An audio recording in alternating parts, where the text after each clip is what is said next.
정신 나갔어? 당장 그 가짜 보고서 치우지 못해. 감히 한국 따위가 전 세계 천재들도 실패한 1.0의 벽을 넘었다고 사기를 쳐? 실리콘밸리의 심장부 맥스트 오리진 회의실에 잭슨 스트롬 박사의 불호령이 떨어집니다. 나사 출신이자 연력하게 살아있는 전설로 불리는 그에게 한국 연구소에서 보내온 액침 냉각 테스트 결과는 그저 조잡한 속임수로밖에 보이지 않았던 것이죠. 서버를 물에 담가서 열을 잡는다고? 그건 과학이 아니라 마수쇼야 라며 비웃던 그는 확인 사살을 하겠다며 기세 등등하게 한국행 비행기에 몸을 실었습니다. 하지만 일주일 뒤 인천공항 출국장 바닥에 주저앉아 머리를 감싸쥐고 눈물을 흘리는 사내의 모습은 가히 충격적이었습니다. 그는 이미 이륙 준비를 하던 비행기에서 미친 사람처럼 뛰쳐나와 울부짖고 있었죠. 내가 무슨 짓을 한 거야? 그 위대한 기술을 내 오만함으로 모욕하다니. 세계 최고의 엔지니어라 자부하던 그가 대체 한국 판교의 작은 연구실에서 무엇을 보았기에 이토록 처절하게 무릎을 꿇고 사죄하게 된 것일까요? 전 세계 IT 패권을 단숨에 뒤집어버린 대한민국 기술의 저력이 만든 그 경이로운 현장을 지금 바로 확인해 보십시오. 뒷부분에서는 엄청난 스토리가 기다리고 있습니다. 구독과 좋아요를 하시면 대한민국의 위상을 증명시킬 수 있습니다. 대한민국 화이팅! 저는 잭슨 스트롱입니다. 미국 실리콘밸리에서 나고 자라며 단 한 번도 최고라는 수식어를 놓쳐본 적이 없는 사람입니다. 나사의 우주정거장 냉각 시스템을 설계할 때도, 구글과 아마존의 데이터 센터 총괄 고문으로 화려한 직함을 달 때도 제 머릿속에는 오직 하나의 확신뿐이었습니다. 연력학의 세계에서 미국의 기술력은 절대적인 성역이다. 그날 아침도 마찬가지였습니다. 한국의 판교라는 작은 도시에서 날아온 보고서 한 통이 제 평온했던 아침을 발칵 뒤집어 놓았을 때 제 첫 반응은 경멸에 가까운 실소였습니다. 전력 효율 지표인 PUE가 1.0이라고? 지구 물리법칙을 무시하는 것도 정도가 있어야지. 1.2만 넘어도 세계 최정상이라 칭송받는 이 업계에서 1.0이라는 숫자는 신의 영역이나 다름없습니다. 저는 그 숫자가 한국인 특유의 허풍이거나 아주 정교하게 조작된 사기극이라고 확신했습니다. 그 오만한 확신이 저를 인천행 비행기에 몸을 싣게 만들었습니다. 직접 가서 그들의 조잡한 거짓말을 폭로하고 한국이라는 나라가 감히 넘볼 수 없는 기술의 벽이 무엇인지 똑똑히 가르쳐주겠다는 일종의 선민의식까지 발동한 것이죠. 공항에 마중 나온 최 박사라는 사내를 보았을 때도 제 생각은 변하지 않았습니다. 거친 손마디와 수수한 옷차림, 실리콘밸리의 화려한 엔지니어들과는 거리가 먼 그의 모습은 제 편견을 더욱 공고하게 만들었습니다. 박사님, 먼 길 오시느라 고생하셨습니다. 저희 시스템을 직접 확인하시면 생각이 달라지실 겁니다. 최 박사가 내민 손을 저는 마지못해 잡았습니다. 그의 손바닥에서 느껴지는 굳은 살이 마치 우리는 밑바닥부터 올라왔다는 무언의 항변처럼 느껴져 불쾌하기까지 하더군요. 저는 곧장 판교 테크노밸리의 연구소로 향했습니다. 세련된 건물이긴 했지만 제 눈에는 실리콘밸리의 거대 인프라에 비하면 그저 장난감 상자처럼 보였습니다. 연구소 지하 3층, 육중한 문이 열리는 순간 저는 코웃음을 쳤습니다. 데이터 센터 특유의 거대한 팬 소음이 들리지 않았기 때문입니다. 냉각 시스템을 꺼놓은 겁니까? 아니면 보여주기식 쇼를 하는 건가요? 제 날선 질문에 최 박사는 그저 조용히 미소 지으며 투명한 탱크로 저를 안내했습니다. 그곳에는 수억 원을 호가하는 서버들이 마치 물고기처럼 투명한 액체 속에 잠겨 있었습니다. 이것이 바로 그들이 말하는 액침 냉각이었습니다. 하지만 저는 그 경이로운 광경 앞에서도 의심의 끈을 놓지 않았습니다. 장기 가동 시 부식 문제는? 통신 신호의 간섭은 어떻게 해결했지? 이건 실험실 수준의 장난일 뿐이야. 저는 제가 미국에서 직접 공수해온 최신형 AI 서버를 탱크 앞에 내려놓았습니다. 내 서버로 테스트합시다. 내가 직접 설정한 미국 표준 규격으로도 당신들의 시스템이 1.0을 찍는다면 그때 인정하죠. 제 말투는 무례했고 태도는 오만했습니다. 한국 연구원들이 조심스럽게 제 서버를 액체 속에 담그는 동안에도 저는 팔짱을 낀 채 그들의 실수를 기다렸습니다. 전원이 켜지고 서버가 구동되기 시작했습니다. 10분, 20분. 모니터에 찍히는 온도는 35도에서 요지부동이었습니다. 믿을 수 없는 수치였지만 저는 속으로 어딘가 구멍이 있을 것이라며 스스로를 다독였습니다. 그때였습니다. 화면에 시뻘건 경고등이 들어오며 통신 에러가 발생했습니다. 서버가 네트워크와의 연결을 완전히 상실한 것이죠. 역시나군요. 냉각만 되면 뭐합니까? 데이터가 흐르질 않는데. 이건 전자기기의 기본조차 안 된 시스템입니다. 저는 승리감에 취해 독서를 내뱉었습니다. 최 박사의 얼굴이 굳어지는 것을 보며 저는 제가 옳았음을 확신했습니다. 시간 낭비였네요. 한국의 기술은 역시 겉모양만 번지르르한 짝퉁에 불과했습니다. 저는 미련 없이 짐을 쌌습니다. 최 박사가 원인을 분석해보겠다고 저를 붙잡았지만 저는 그의 손을 차갑게 뿌리쳤습니다. 미국 표준도 감당 못하는 기술로 세계를 논하지 마세요. 공항으로 가는 택시 안에서 저는 본사에 보고할 내용을 머릿속으로 정리했습니다. 한국의 액침 냉각은 실패작임. 기술 유출 우려 없음. 제 마음 한구석이 통쾌하기까지 했습니다. 그런데 인천공항 라운지에서 마지막으로 데이터를 정리하던 순간 제 심장이 덜컥 내려앉았습니다. 노트북에 저장된 로그 파일을 무심코 열어본 제 눈에 믿기 힘든 오타 하나가 발견된 것입니다. 제가 설정한 네트워크 프로토콜 규격이 한국 연구소의 시스템과 충돌한 것이 아니라 제가 미국 내수용 전용 규격으로 강제 고정해 두었던 것이었습니다. 이건 한국 기술의 결함이 아니었습니다. 제가 눈을 가리고 귀를 막은 채 내 방식이 아니면 다 틀린 것이라며 억지로 끼워 맞춘 제 오만함이 빚은 창사였습니다. 온도는 35도를 완벽하게 유지하고 있었고 서버의 연상 기능은 제가 평생 보아온 그 어떤 시스템보다 안정적이었습니다. 오직 제 고집스러운 설정값만이 통신을 막고 있었던 것입니다. 세상에, 내가 무슨 짓을 한 거지? 비행기 탑승 안내 방송이 울려 퍼졌습니다. 승무원이 저를 향해 정중하게 탑승을 권유했지만 제 발걸음은 떨어지지 않았습니다. 저 아래 판교 연구소에서 밤을 새우며 땀 흘렸을 그들의 굳은 살박인 손이 떠올랐습니다. 그들은 진실을 보여주려 했고 저는 그 진실을 제 발로 짓밟고 온 것입니다. 비행기 자리에 앉아 안전벨트를 맸지만 엔진 소리가 마치 제 양심을 꾸짖는 비명처럼 들렸습니다. 이대로 떠나면 저는 평생을 오만한 패배자로 살게 될 것임을 직감했습니다. 이륙 5분 전, 저는 미친 사람처럼 비명을 지르며 자리에서 일어났습니다. 내려해! 당장 문 열어줘요! 내가 큰 실수를 했어! 승무원들의 제지를 뿌리치고 비행기에서 뛰어내린 제 앞에는 차가운 공항 바닥과 제가 감당해야 할 거대한 진실이 기다리고 있었습니다.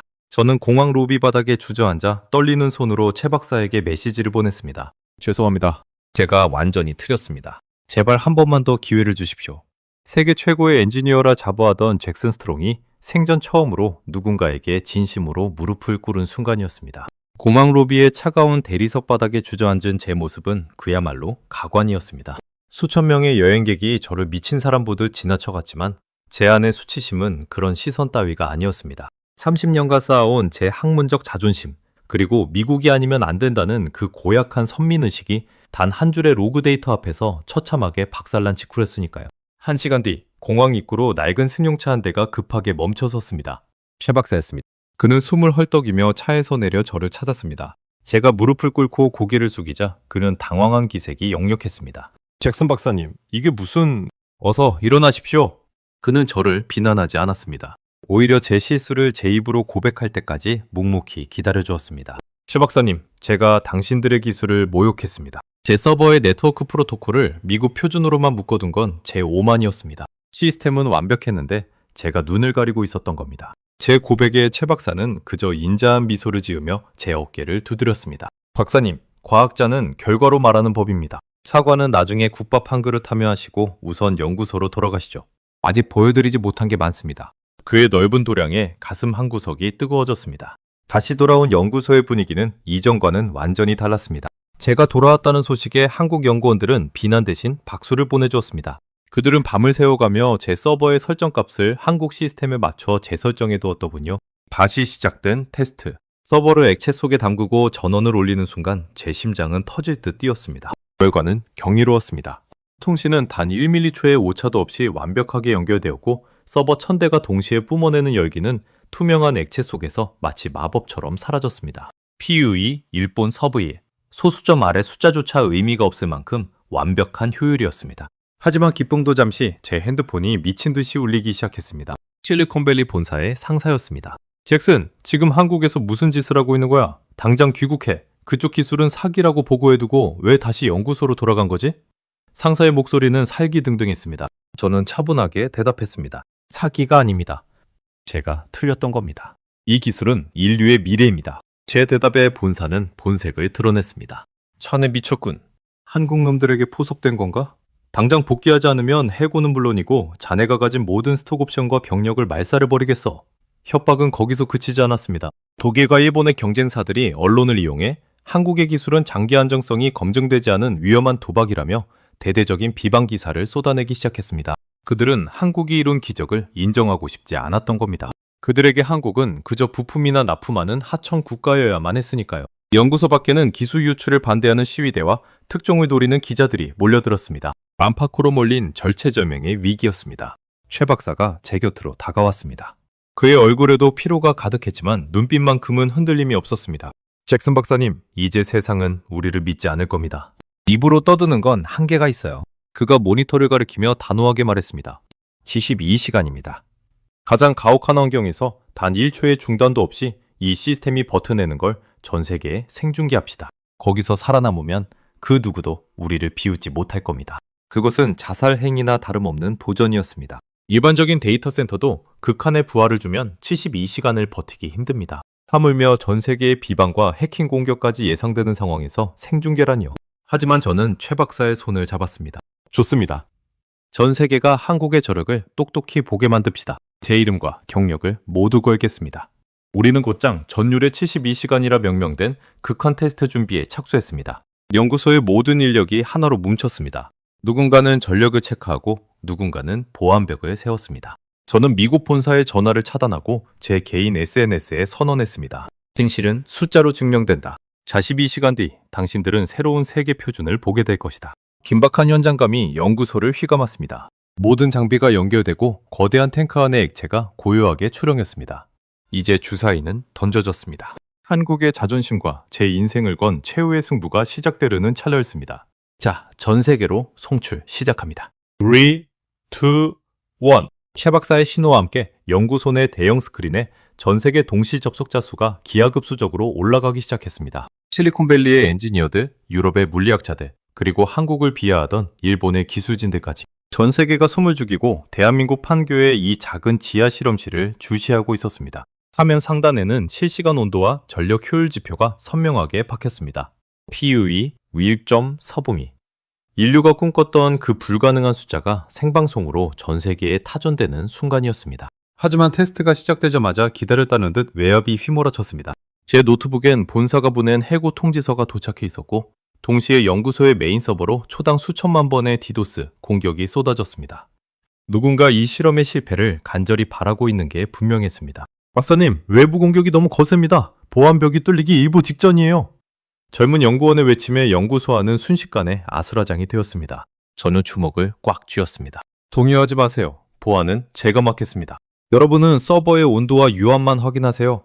저는 나사 시절 익혔던 보안 프로토콜을 가동하며 방어막을 쳤습니다. 제 경력은 이미 끝장났을지 모르지만 과학자로서의 양심만큼은 지켜내야 했습니다. 테스트 24시간째 첫 번째 고비가 찾아왔습니다. 외부 기온이 이상 고온으로 치솟으며 연구소 냉각 시스템에 과부하가 걸린 것입니다. 설상가상으로 펌프 하나가 이물질에 걸려 멈춰섰습니다. 탱크 안의 액체 온도가 35도에서 40도, 50도까지 치솟기 시작했습니다. 화면을 지켜보던 전 세계 시청자들의 조롱 섞인 댓글들이 올라왔습니다. 그럼 그렇지, 한국 기술이 어디 가겠어?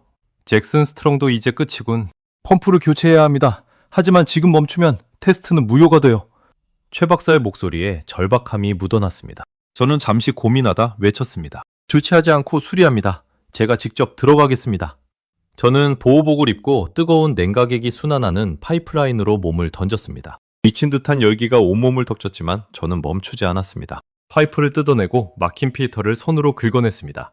손가락 끝이 타들어가는 것 같았지만 곁에서 땀을 비우듯 흘리며 제 발을 지탱해주는 항공 연구원들의 눈빛을 보며 이를 악물었습니다. 가동하세요. 지금입니다. 제가 소리치자 다시 펌프가 웅장한 소리를 내며 돌기 시작했습니다. 70도까지 치솟았던 온도계가 다시 35도로 곤두박질 쳤습니다. 지켜보던 연구원들이 환호성을 내질렀습니다. 생중계 채팅창은 순식간에 침묵에 잠겼습니다. 불가능한 위기를 현장에서 몸을 던져 해결하는 모습에 전 세계가 전율한 것입니다. 테스트 48시간을 넘어서자 이제는 기적 같은 일이 벌어지기 시작했습니다. 단순한 냉각을 넘어 서버에서 나온 폐열이 연구소 건물의 온수를 데우고 난방을 해결하는 열회수 시스템이 완벽하게 작동하는 모습이 중계되었습니다. 에너지를 버리는 게 아니라 다시 쓴다고? 유럽의 환경학자들이 경악했습니다. 내각의 전력의 절반을 쓰던 기존 방식과 달리 한국의 기술은 에너지를 창조하고 있었습니다. 70시간째, 이제 남은 시간은 단 2시간. 전 세계 접속자 수는 1억 명을 돌파했습니다. 실리콘밸리의 상사로부터 다시 전화가 왔습니다. 이번엔 협박이 아니었습니다. 잭슨, 미안하네. 자네가 옳았어. 지금 당장 우리와 한국연구소 간의 독점 계약권을 따내주게. 해고는 취소하겠네? 아니, 부사장 자리를 약속하지. 저는 차갑게 웃으며 대답했습니다. 부사장 자리? 당신들이 무시했던 이 기술의 가치는 고작 그 정도가 아닙니다. 이건 대한민국이 일궈낸 인류의 자산입니다. 끊겠습니다. 마지막 1분이 카운트다운 되기 시작했습니다. 연구소 안의 모든 이들이 손을 맞잡았습니다. 저 역시 최 박사의 거친 손을 꽉 쥐었습니다. 5, 4, 3, 2, 1. 성공입니다. 72시간 무중단 가동. 평균 PUE 1.01 달성. 정적이 흐르던 연구소는 임에 터져나가는 함성으로 가득 찼습니다.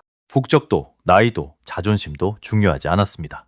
우리는 그저 불가능을 가능케 한 동료였습니다. 스크린에는 전 세계 엔지니어들이 보낸 경의의 메시지가 쏟아졌습니다. 한국을 비웃던 독일 연구소장은 우리가 틀렸다. 한국이 새로운 역사를 썼다며 공식 사과문을 게재했습니다. 저는 그제야 참았던 눈물을 쏟아냈습니다. 오만했던 한 천재가 한국이라는 나라의 끈기와 진심에 완전히 굴복한 순간이자 대한민국의 기술력이 세계의 정점에 우뚝 선 역사적인 순간이었습니다. 환호성이 가득한 연구실 안 최 박사는 말없이 제 등을 두드려 주었습니다. 그의 눈가에도 붉은 이슬이 맺혀 있었죠. 우리는 그 어떤 수식어도 필요 없는 승리자였습니다. 불과 며칠 전까지만 해도 한국을 무시하며 거만한 눈빛으로 이 공간을 누볐던 저 자신이 얼마나 작게 느껴졌는지 모릅니다. 테스트 성공 소식은 빛보다 빠르게 전 세계로 퍼져나갔습니다. 다음날 아침 연구소 앞은 취재진들로 인산인해를 이뤘습니다. 어제까지만 해도 검증되지 않은 위험한 기술이라며 비방을 쏟아내던 외신들은 이제 대한민국이 AI 시대의 심장을 만들었다며 찬사를 보내기 바빴습니다. 특히 일본과 독일의 반응은 놀라웠습니다. 자존심 강하기로 유명한 일본의 IT 대기업 회장이 직접 연구소로 전화를 걸어와 한국의 기술을 전수받고 싶다. 어떤 조건이라도 수용하겠다며 읍소했죠. 독일의 연력학 권위자도 역시 시찰단을 보내달라며 간곡한 요청을 보냈습니다. 불과 일주일 전 제 발로 짓밟으려 했던 판교의 이 작은 연구소가 전 세계 테크 산업의 성지가 되어버린 것입니다. 그때 제 핸드폰으로 또 한 통의 이메일이 도착했습니다. 미국 실리콘밸리 본사의 CEO가 보낸 친필 서신이었습니다. 잭슨 박사, 자네의 복직을 위해 특별기를 보내겠네. 넘버분 500, 그리고 한국 연구소와의 모든 비즈니스, 정권은 자네에게 맡기겠네. 제발 돌아와 주게. 저는 그 메일을 보며 피식 웃음이 났습니다. 그리고 망설임 없이 최 박사에게 다가가 말했습니다. 최 박사님, 저를 이곳의 막내 연구원으로 받아주실 수 있겠습니까? 실리콘밸리의 부사장 자리보다는 이곳에서 한국 엔지니어들과 함께 미래를 그리는 것이 제 인생에서 훨씬 가치 있는 일일 것 같습니다. 최 박사는 제 결정을 듣고 환하게 웃으며 다시 한번 그 거칠고 따뜻한 손을 내밀었습니다. 막내라뇨. 박사님은 이미 우리 식구입니다. 함께 가시죠. 이제 시작이니까요. 그 후 1년, 대한민국은 명실상부한 데이터 인프라의 종주국이 되었습니다. 사막 한가운데서도 극한의 동토에서도 한국의 액침 냉각 기술은 단 1도의 오차 없이 전 세계의 데이터를 지켜내고 있습니다. 전 세계가 한국의 표준을 따르고 한국의 기술 없이는 AI 산업 자체가 멈춰버리는 시대가 온 것입니다. 저는 지금도 판교 연구소 창밖을 보며 생각합니다. 그말 제가 만약 오만함에 눈이 멀어 비행기를 타고 미국으로 돌아갔다면 저는 무엇을 잃었을까요? 아마 전 세계를 바꿀 기적을 보지 못했을 것이고 무엇보다 이 위대한 나라 대한민국이 품고 있는 뜨거운 열정과 진심을 영영 알지 못했을 것입니다. 이제 저는 당당히 말할 수 있습니다. 대한민국의 기술은 단순한 과학이 아닙니다. 그것은 불가능에 도전하는 끈기이며 인류를 향한 사랑입니다. 오늘 전해드린 잭슨 스트롱 박사의 사연 어떠셨나요? 세계 최고의 권위자조차 무릎 꿇게 만든 것은 단순한 기계장치가 아니었습니다. 그것은 안 된다는 세상의 편견에 맞서 묵묵히 밤을 지새운 우리 연구진들의 땀방울이었고 부족한 환경 속에서도 끝내 길을 찾아내고야 마는 대한민국의 위대한 저력이었습니다. 지금 이 순간에도 보이지 않는 곳에서 나라의 국격을 드높이고 계신 모든 기술자분과 척박한 땅에서 이 찬란한 대한민국을 일궈내신 우리 어르신들께 깊은 존경의 마음을 전합니다. 여러분이 닦아놓으신 이 단단한 토대 위에 이제 한국의 기술은 전 세계의 표준이 되어 당당히 빛나고 있습니다. 오늘 이야기가 가슴 벅찬 감동으로 다가오셨다면 구독과 좋아요로 우리 대한민국을 함께 응원해주세요. 여러분의 따뜻한 댓글 한 줄이 우리 민족의 자긍심을 지키는 큰 힘이 됩니다. 거센 풍파 속에서도 흔들리지 않고 이 나라를 지켜내신 당신은 우리의 진정한 영웅이자 자랑입니다. 오늘도 정말 고생 많으셨습니다. 당신의 삶은 그 자체로 존경받아 마땅합니다. 지금까지 시청해주셔서 감사합니다.